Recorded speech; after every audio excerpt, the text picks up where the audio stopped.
പ്രധാനമന്ത്രി നരേന്ദ്രമോദിയുടെ ജാതി വീണ്ടും ചർച്ചാ വിഷയമാക്കിയിരിക്കുകയാണ് കോൺഗ്രസ് നേതാവ് രാഹുൽ ഗാന്ധി. രാഹുൽ ഗാന്ധി ഒഡീഷയിൽ ഭാരത് ജോഡോ ന്യായ് യാത്രയ്ക്കിടെ മാധ്യമങ്ങളോട് നടത്തിയ ഒരു പ്രസ്താവനയിലാണ് നരേന്ദ്രമോദി യഥാർത്ഥ OBC വിഭാഗക്കാരനല്ല എന്നൊരു ആരോപണം അദ്ദേഹം ഉന്നയിക്കുന്നത്. അദ്ദേഹത്തിന്റെ ആ വാക്കുകൾ നമുക്കൊന്ന് കേൾക്കാം. नरेंद्र मोदी जी OBC नहीं पैदा हुए थे. नरेंद्र मोदी जी टेलीकास्ट के गुजरात में व्यक्ति पैदा हुए थे. उनको उनकी कम्युनिटी को बीजेपी ने 2000 में OBC बनाया. आपके प्रधानमंत्री OBC नहीं पैदा हुए. ഈ ദൃശ്യങ്ങളിൽ രാഹുൽ ഗാന്ധി പ്രധാനമായും പറയുന്നത് നരേന്ദ്രമോദി ഗുജറാത്തിലെ തേലി എന്ന ജാതിയിൽപ്പെട്ട മനുഷ്യനാണ് എന്നും അദ്ദേഹത്തിന്റെ ജാതി യഥാർത്ഥ OBC ലിസ്റ്റിൽ ഉൾപ്പെടുത്തിയിട്ടില്ല എന്നും തുടർന്ന് 2000-ലാണ് BJP ആ ജാതിയെ സെൻട്രൽ OBC ലിസ്റ്റിൽ ഉൾപ്പെടുത്തിയതെന്നുമാണ്. അദ്ദേഹം ഇതാദ്യമായല്ല നരേന്ദ്രമോദിയുടെ ജാതിയുമായി ബന്ധപ്പെട്ട ഒരു വിവാദത്തിന് തുടക്കം കുറിക്കുന്നത്. നേരത്തെയും കോൺഗ്രസ് 2019 ഇലക്ഷന് മുൻപായി നരേന്ദ്രമോദി യഥാർത്ഥ OBC വിഭാഗക്കാരനല്ല എന്നൊരു ആരോപണവുമായി രംഗത്ത് വന്നിരുന്നു. പക്ഷേ അപ്പോഴെല്ലാം ആ പ്രചരണങ്ങൾ സഹായിച്ചിട്ടുള്ളത് BJPയെ മാത്രമാണ്. എന്തായാലും വീണ്ടും നരേന്ദ്രമോദിയുടെ ജാതി ചർച്ചാ വിഷയമാകുമ്പോൾ പ്രധാനമായും നമ്മൾ വായിച്ചിരിക്കേണ്ട ഒരു ലേഖനം 2018 കാരവൻ മാസികയിൽ ഇന്ന് ഇന്ത്യയിൽ ജീവിച്ചിരിക്കുന്ന ഏറ്റവും പ്രധാനപ്പെട്ട OBC ശൂദ്ര ബുദ്ധിജീവിയായ കാഞ്ചനലയ്യ എഴുതിയിരുന്നു. ആ ലേഖനത്തിൽ അദ്ദേഹം പ്രധാനമായും ഇന്ത്യയിലെ ശൂദ്ര വിഭാഗങ്ങളെ കുറിച്ചാണ് പറയുന്നതെങ്കിലും നരേന്ദ്രമോദിയുടെ ജാതിയെക്കുറിച്ചും അദ്ദേഹം നിർണായകമായ ചില നിരീക്ഷണങ്ങൾ നടത്തുന്നുണ്ട്. അതിങ്ങനെയാണ്: നരേന്ദ്രമോദി മോത് ഗാഞ്ചി എന്ന് ഗുജറാത്തിൽ വിളിക്കപ്പെടുന്ന ഒരു ജാതിയിലെ അംഗമാണ്. ആ ജാതി ഒറിജിനൽ OBC ലിസ്റ്റിൽ 1991 മണ്ഡൽ കമ്മീഷൻ റിപ്പോർട്ട് പ്രകാരമുള്ള ഒറിജിനൽ OBC ലിസ്റ്റിൽ ഉൾപ്പെടുത്തിയ ഒരു ജാതി ആയിരുന്നില്ല. തുടർന്ന് 1994-ലാണ് ഗുജറാത്ത് സർക്കാർ മോത് ഗാഞ്ചികളെ സ്റ്റേറ്റ് OBC ലിസ്റ്റിൽ ഉൾപ്പെടുത്തുന്നത്.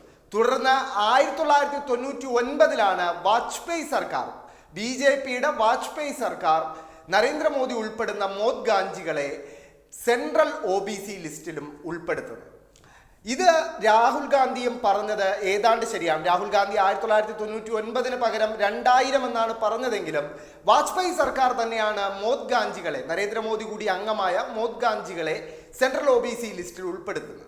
നരേന്ദ്രമോദി 2002-ലെയോ 2007-ലെയോ 2012-ലെയോ ഗുജറാത്ത് നിയമസഭാ തെരഞ്ഞെടുപ്പുകൾ നേരിടുന്ന വേളയിൽ ഒരിക്കലും താനൊരു മോത് ഗാഞ്ചി വിഭാഗക്കാരനാണ് അല്ലെങ്കിൽ താനൊരു OBC വിഭാഗക്കാരനാണ് എന്ന് എടുത്തു പറയുകയോ തൻ്റെ OBC കാർഡ് പ്രദർശിപ്പിച്ച് അതൊരു പ്രചരണ തന്ത്രമാക്കുകയോ ചെയ്തിട്ടില്ല.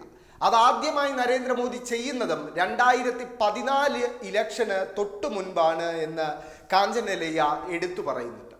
അതോടൊപ്പം കാഞ്ചനലയ്യ എടുത്തു പറയുന്നത് ഈ മോത് ഗാഞ്ചികളുടെ കുലത്തൊഴിലെന്ന് പറയുന്നത് ഭക്ഷ്യയോഗ്യമായ എണ്ണയുടെ ഉൽപാദനവും വിൽപ്പനയുമാണ്. ഉൽപാദനവും വിൽപ്പനയും തൊഴിലാക്കിയ ഇവർ വളരെ പണ്ട് മുതൽ തന്നെ വിദ്യാഭ്യാസവും നേടിയവരാണ്.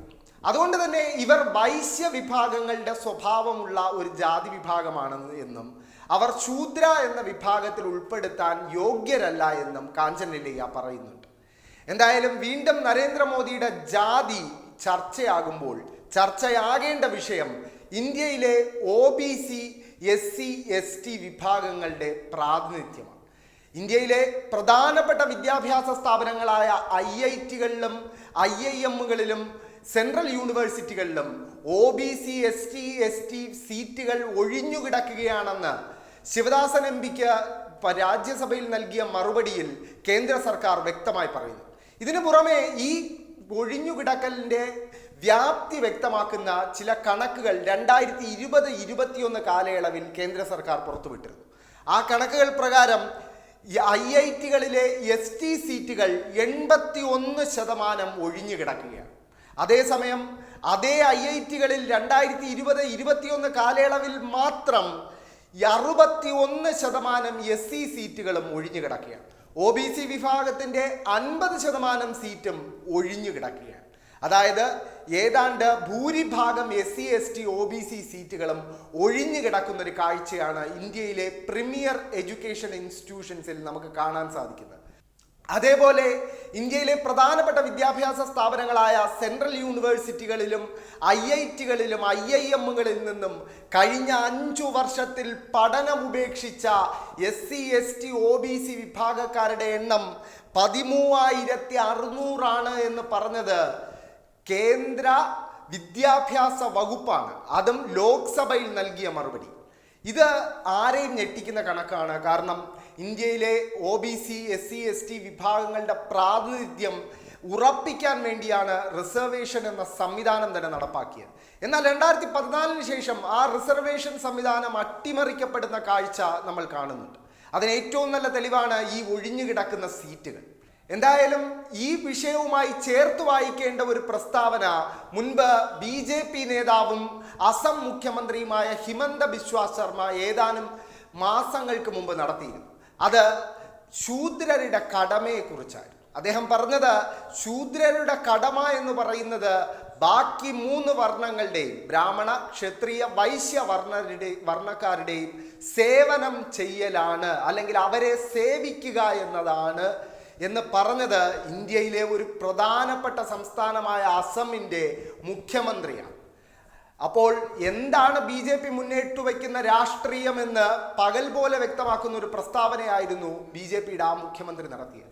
എന്തായാലും വീണ്ടും നരേന്ദ്രമോദിയുടെ ജാതി ചർച്ചയാകുമ്പോൾ ജാതി സെൻസസ് എന്ന വലിയ ആയുധത്തിന് പകരം വയ്ക്കാൻ ഈ നരേന്ദ്രമോദിയുടെ OBC കാർഡ് മതിയാകുമോ എന്ന ചോദ്യം ഉയരുന്നുണ്ട്. എന്തായാലും രാഹുൽ ഗാന്ധി വീണ്ടും നരേന്ദ്രമോദിയുടെ ജാതി ചർച്ചാ വിഷയമാക്കിയിരിക്കുകയാണ്. ഇനി വരും ദിവസങ്ങളിൽ ഇതെങ്ങനെ ഇന്ത്യയിൽ വലിയൊരു ചർച്ചയായി മാറുമെന്നത് കണ്ടറിയേണ്ടിയിരിക്കുന്നു.